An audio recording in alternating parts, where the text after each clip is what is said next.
Good Friday morning, Market Chameleons, and everyone joining us for the first time. Thanks for coming by and checking out the Market Chameleon pre-market show with this man, Dimitri Parkamonic. How you doing, D?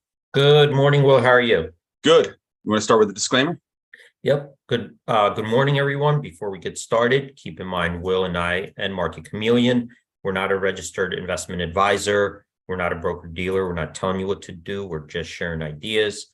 If you need advice, call your registered investment advisor, call your broker. That's what they're there for, to give you advice, provide you with guidance. There's the disclaimer. Excellent. Let me share my screen. And while I'm doing that, quick note, if anyone's new to the show, Will and I, we do the show in the morning to help answer questions you may have about the Market Chameleon tools, the data or analytics. If you'd like to come on the show and ask your question live, we have a link to Zoom it's out in the live chat on YouTube. If you look to your upper right, click on that. It takes you over to Zoom. Once you're logged into Zoom, there's a little button, raise your hand. If you click on that, you could ask your question direct. If you prefer to type your question, you can do that also on that live chat box on YouTube. Will's watching it. He'll read back those questions. While we're waiting for more people to join us and for questions to come in, we'll take a couple minutes to take a look at the pre-market report, see if we could get some insights on what's trading in pre-market hours. Then we'll move on to the questions. Okay. So right now on a pre-market report, these are stocks trading in the pre-market hours today. When I scroll down, we have 3 lists, our most active list, our biggest percentage gainers, biggest percentage decliners. We got 27 stocks so far that made our percentage gainers list, that met our thresholds and made our list. We have 57 stocks on our percentage decliners list.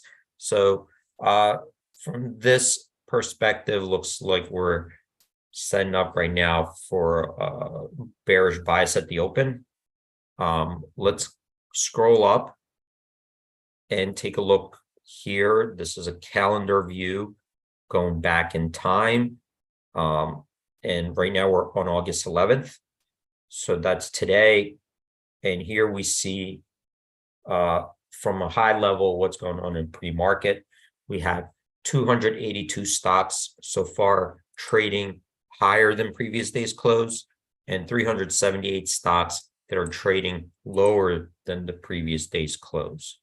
As far as volume goes, there are 106.4 million shares trading on up volume versus 67.5 million shares trading on down volume.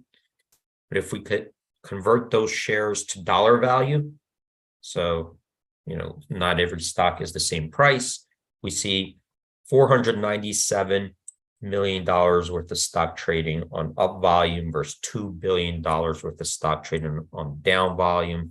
So that's also kind of indicating a bearish sentiment so far in the pre-market hours. Okay. One more thing we could do before we go to questions is we'll come back down on this list. And when we look closer at the stocks, we do see that there are a lot of stocks in there that are low cap stocks. There are stocks in there that are ETFs. It could be leverage products, pretty much anything that's listed on the major US exchange. If it's trading at pre-market hours and meets our thresholds, it could make this list. And to narrow down, we could use the filters above. So if you guys created a watch list, you can filter it by your watch list. But I'm going to use this filter here in ETF. Click on that. You get a list of ETFs to choose from. Got some sector ETFs, broad-based ETFs. I'm going to choose SPY. That's the S&P 500 ETF. Click on that. And the list below will get filtered by stocks that are holdings in the SPY ETF, which are the S&P 500 constituents. And so far, we don't have any stocks that are up and met our thresholds. And we've got 6 stocks that are down in the pre-market that hit some of our thresholds. So here we're looking at a slightly bearish sentiment in a pre-market hour trade. Okay. So I guess we're a couple minutes into it. I'll take some questions if you have now. I did have a couple questions come in through the email, so I could cover those as well. Yeah, we did have a question. Actually, one, Rob mentioned PPI came in higher today, so futures went into the red as the Fed may still be biased to a hike more, or at least leave rates elevated. And I know we had a question left over from yesterday concerning, do we have any page that shows upcoming economic events? That was a question from yesterday at the end. I don't know if you want to show that today. Sure. All right. So for economic events, and the PPI is part of that, is if we have it under the news, and there's an economic calendar here. Okay, so I'm going to click on that economic calendar, and these are, the economic news that we're capturing that already occurred or upcoming. So you could change the dates here. We're right here on Friday, so PPI is this morning, and if you look there, there's another event at 1 o'clock today. And what is the PPI? If you click on this, right? So you can go to more news. If you click on it, it comes over to the page where you do get the historical data, PPI here. And if you need an explanation, kind of put it here, so you could read about it.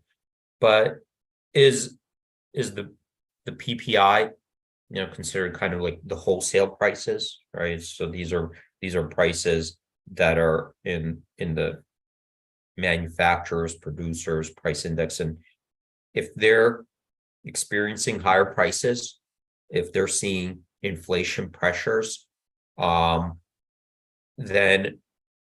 there's so much you could bring in then on the CPI, which is the retail prices, right? So if your input prices are going up, well, and if you don't have a lot of margin, then you're going to push higher prices to the retail people, or you'll just start adjusting your production, right, and produce less, which also raises prices. So that's a very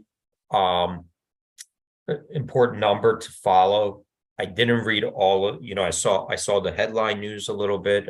I didn't go and see all the details of it. I'll probably go look at it later.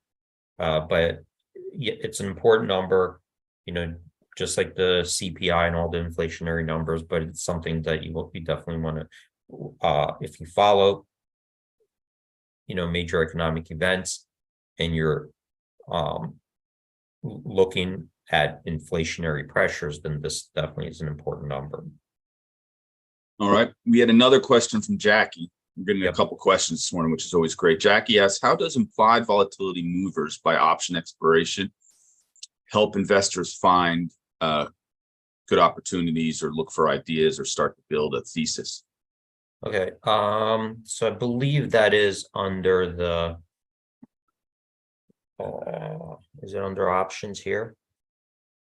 Is it implied volatility movers, this one? I'm assuming that's it. Let us know if it's different than that, Jackie, if it's a different item you were looking at. Sure. So let's go, let me just do the higher cap ones maybe over here. So I'm going to filter these out, and we'll go over the, over the data to see if we could get some insights, and it's a place to kind of come in and get a few questions answered about implied volatility and what's going on.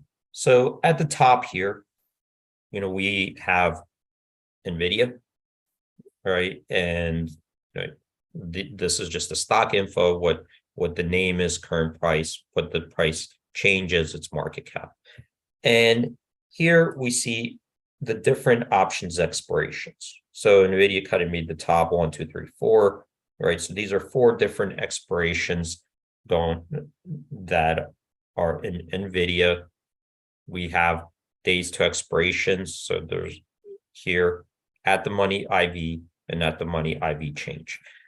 And this is kind of number one is just to filter out. You could sort it, or you could filter, but one is to look at how much did the at the money implied volatility change in that expiration. So if you don't, sometimes opportunities can come when there's a big change or something might be going on up or down, so why did something, implied volatility change by 20-30%, right? Or why did it fall by 20-30%? Sometimes you could explain it away, sometimes not. So what is going on? Are things getting pushed to extremes? So looking at the changes in the at the money IVs per expiration could be a starting point to look at. Next to it, you do have the volume. So you want to kind of see, is it a lot of volume that is contributing to that, the implied volatility changes. So kind of going further and getting more details on it, we have here a comparison, which is a little bit different than probably you guys mostly look at, but this is taking the at the money options and converting it to what does this current straddle imply the move in either direction by expiration. Okay, so if you bought the call, bought the put, what is the percentage move that the stock has to go up or down to break even on that straddle, right? So buyer and seller exactly break even on that straddle. What is the implied move?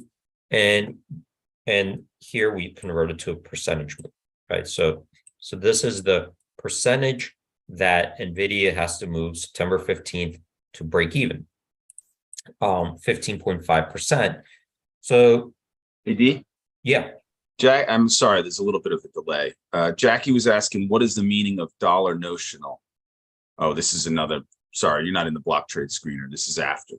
Sorry about that. Okay. Yeah. So we'll get to that next. All right. So here we see that, okay, really quickly, we have the stats in front of us that this is the percentage move that NVIDIA has to move by in the next 26 days to break even. So the question is that a lot for NVIDIA? Is that a little? Is this, can it move that much in 26 days? And we could analyze it from different perspectives, but over here, what we did was compare it to the last 6 years, right? So we look back at the data because there's no way of knowing ahead of time what NVIDIA is going to move. If you knew exactly what NVIDIA is going to move in the next 26 days, then you're going to be super, super wealthy, right? But we don't know. Nobody knows. The markets are making predictions.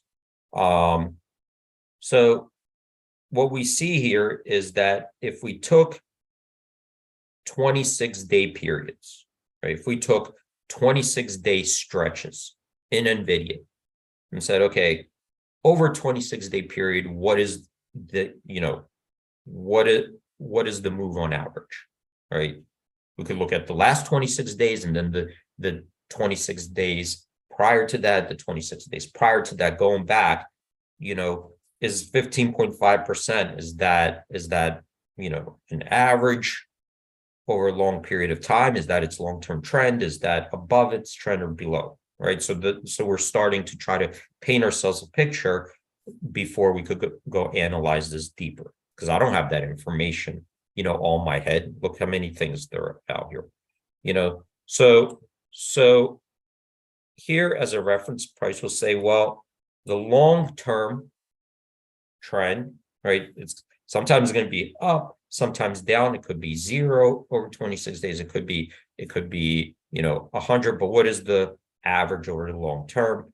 And here we see that in the last 6 years, the average move is 14.3%. So it's it's a little bit above, but it's not way out of line. We're not looking at a 50% move. We're not looking at a 2% move. So that could be within one standard deviation. Looks to me, if I had to, just from experience, I think that's pretty close, right? If I had to guess what the standard deviation of this could be, it could be wild. It could be like 5, 6, 7%. I don't know. So that looks in line. If we just took the ratio of the implied move versus its average historical realized move, right? These are looking at actual moves in the stock. We'll see that's a little bit above 1.1%. And if we wanted to just compare to what is the highest move it's made over 26-day period that we see, well, that was 49.4%. So you could see that, it's had some big moves, at least one really big move. On top of that, if we see any kind of event that could be a catalyst for the move, right? Like maybe between now and expiration, we're going to look at any kind of event that's specific to the stock, right? That could be a catalyst. We'll put it here also for convenience, because like over here, we see that we're expecting NVIDIA to report earnings August 23rd. Well, August 23rd will come before September 15th expiration, right? So this here, August 23rd, will come before the September 15th expiration, which could be a catalyst for a potentially larger move. So we have that in there as well. And again, this is a screener, so it's a starting point to look for, things that could have diverged historically, or maybe you're just looking for, even if you're looking for something, in your portfolio because you need to, buy Vega, buy Gamma in a certain sector or certain stocks, you could start looking here as your starting point. All right, so this is a screener. It has all of them, and you're trying to narrow things down. You could do it by your watch list. You could do it by sectors here, industries, ETF, common stock, and so forth. So it's really just a starting point, but you're looking probably for something, specific, either something has diverged from its historical mean by a lot, or you might be looking for something that maybe like implied versus ratio below 1, right? So let's look at below 1. So here are stocks, where the implied is below its average. If you need, some people look for Vega or Gamma to buy in certain sectors, and it would be, starting points. So that's, quick kind of overview. That was awesome, D. Yep. Jackie did have another question about, we've had a bunch of questions. Probably. Yeah. And by the way, you can filter by specific stock, like Microsoft, like that, just type it in here. So if it fits my filters, it'll be in here. So the idea is like, how are Microsoft straddles? Are they, how are they priced versus historical? So that's the idea. What was the second question, Will? Yeah, it's from Jackie, who's a new user, and says he'll be asking lots of questions, which is awesome, Jackie. Thank you. He's like, what is the meaning of notional dollar in option block trade screener? So I'm going to go to the option block trade screener. just so we're all looking at the same. So over here, right, trade notional dollar value. So when we look at a trade, right, so these are single block trades, right? This all happened in one trade. And when you do a trade in an option, right, you could buy one contract, you could buy 10 contracts, you could buy 100 contracts, all in a single trade, right? So when that happens, right, we take the trade quantity, right? So now we know the number of contracts that traded, like here, 4,354. And then the question is, well, how much did he pay per option, right? So in this case, it was $2.40. Okay, this one, it's out of sequence. It was after hours, but let's just stay with this one, $2.40. Well, that's per contract, right? $2.40. So $2.40, what does that equal per contract? Well, you have, times 100, but then you also have the quantity, 4,354. So in total, this single trade was around $1 million, right? This is rounded. So what the notional value is, it's the dollar value of that trade. Okay, it's not the price per contract, it's the total dollar value of the entire trade, including the quantity of the trade and the price paid. Right. So if you go to your, brokerage and you put in buy 1 share of Apple, well, that will be what's Apple, right? Like $190, right? If you bought 1,000 shares of Apple, that's $190,000. So it's looking at the dollar value of that trade. Okay.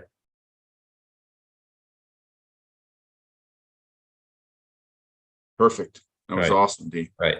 If you wanted to look at just the price of the trade, price per contract, that's over here, right? That's what this is. That's the price per contract. Okay. Area's asking, all right, that's more relative to Sarush's question. Okay. Let me see. Jackie's asking, what kind of special event can new users have he's asking about one-on-one learning events. We don't have one-on-one learning events, but Jackie, if you have a question that you'd like a video or a webinar done, Dimitri and I are always looking for ideas for morning shows. Just send us a email, support@MarketChameleon.com, and we'd be happy to plan for something. We'd make a good morning show. Also, anyone can come on live. We only have about 7 minutes. Sarush is going to come on Monday, and he has some live questions, which should be good. Yeah. Okay. Yeah, that'll be awesome. Yeah, and people are asking. There was a Chameleon user, Raj, who's really a great person. He had 13 shows he did, and he did do a webinar about special events. Yeah. If you go to the YouTube channel, you can search. I sent out a couple implied volatility videos Dimitri's done over the years. But if you go to our channel, you can search and just search Raj, and it brings up all 13 episodes. I've tried to find the one that has where he searched special events, but I'm sure Dimitri's done webinars as well about events and looking at events and using the event section. Right. But the great thing is you can use the YouTube Studio or YouTube and actually search for different topics that you are looking for. And actually, I just found one of Dimitri's videos about searching for events. So I'm going to put that in the chat. Okay. Any last comments for the community, D? Yeah, I don't know if it was just if the question was to search for upcoming events, but under stocks, your company events, if you click on that, it gives you a calendar of upcoming events, that are specific to stocks. So these aren't economic events like CPI or PPI. These are like, you could see here that companies between and earnings is a big event, but this excludes earnings. We have a different calendar for that.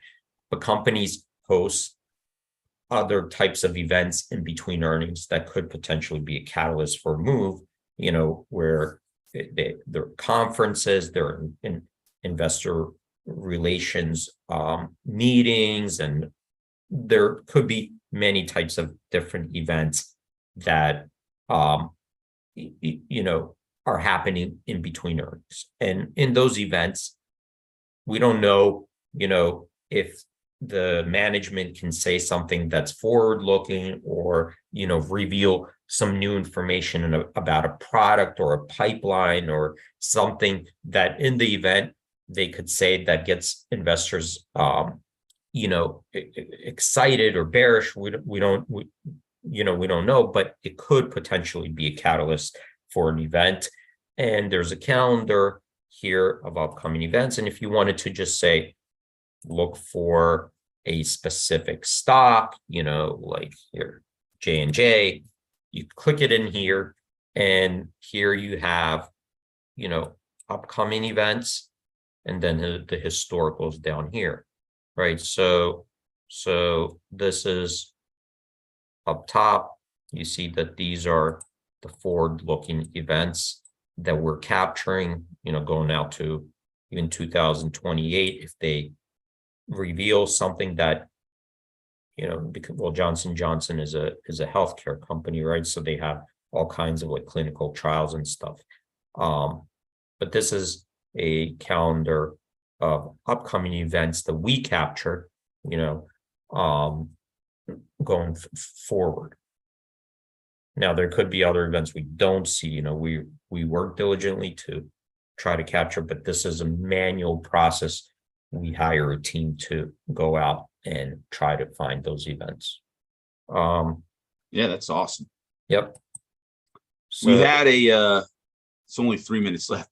Questions are pouring in. Yeah. It's going back and forth, which I apologize, Steve, but no problem. Greeny is asking, going back implied moves. If a stock is trading at 100 and the implied move over the next 30 days is 14%, does it mean the stock is expected to touch 114 or 86, or can it go to 93 or reverse to 107? Obviously, it's basically just the straddle is showing the implied. It doesn't mean it's going to go anywhere. There's no known it's going to go, but right. So it doesn't mean where it's going to go. It's a first of all, you think of it as when we look at options or stock, the prices themselves reflect some kind of forward-looking estimate, right? That's a stock is a forward-looking indicator, right? It's not a backward-looking indicator, it's a forward-looking indicator. Like, Apple's price is looking at forward-looking earnings growth, right? It's an estimate. We don't know what will happen. Option prices are forward-looking, stock movements or volatility. So if we look at the implied volatility, not the straddle price, but the implied volatility is taking the option prices, running it through a model to give you an estimate. This is what the price of the option is expecting the volatility of the stock moving back and forth. Okay, that's what the implied volatility is. It's a fluctuation in stock prices. So what does that mean? That you would have to use that model to trade fluctuation in stock prices using the gamma, the delta, the model tells you how to do it. Okay, so most people, when they look at implied volatility that is derived from the option pricing model, they're not actually trading the volatility, right? Unless you're monitoring your gamma and hedging your deltas to be delta neutral, you're actually not trading volatility. So the implied volatility the model produces you an output, but the model doesn't know what you're going to do with it, right? The model doesn't know how you're using it. It just produces an output. So when we speak about implied volatility, that is the estimated forward-looking fluctuations, the volatility of the stock going forward. Okay, so yeah, it could move around and start at 100 in 26 days. It could stop at 100, but in between, it's going to move around. So that's what the implied volatility is telling us. The straddle is saying that how much, if we just look at the straddle by itself, right? If we just say, okay, we're not going to run the prices through an option pricing model to get implied volatility. We're going to run the prices for a model to tell us what does the stock have to move, right? What does the stock have to move from now to the end of expiration for that straddle to break even, right? So so don't mix up the models. Remember, different models give you answer different questions. And this one, the straddle, is only looking at what is the implied move in the next 26 days for that straddle to break even. Okay, if that means if you bought it and you just held it and did nothing. Okay, so you're not trading at your gamma or delta. You bought it and you just sat on it. Right, that was your strategy, just to sit on it and wait, or you sold it and you sit on it and wait. And that's what that's what we were comparing, the straddle implied move to the historical actual move over 26-day period. That's it. So it's not measuring volatility, it's just measuring the actual move. So think of it as there's no one single way to run a model to evaluate an option or stock. All right, there are different ways that you could go and analyze it from different angles, different perspectives. So the one we were looking at is just basically, what is the straddle price? If my strategy is not to trade its volatility, but just to hold on to it, then you have to compare it through a different lens. Well, that was awesome, dude. What a show. Great job going into the weekend, my friend. All right. So everyone, thank you for joining. We went over 9:30. Thank you for all the questions, because that's what we're here for. Makes the best show, that's for sure. Yep. And have a great weekend, everybody. Hope to see you guys on Monday. Happy trading. Have a good trading day. All right. Yep. And see you guys on Monday morning. All right. Trade in peace, communities. Have a great day, D.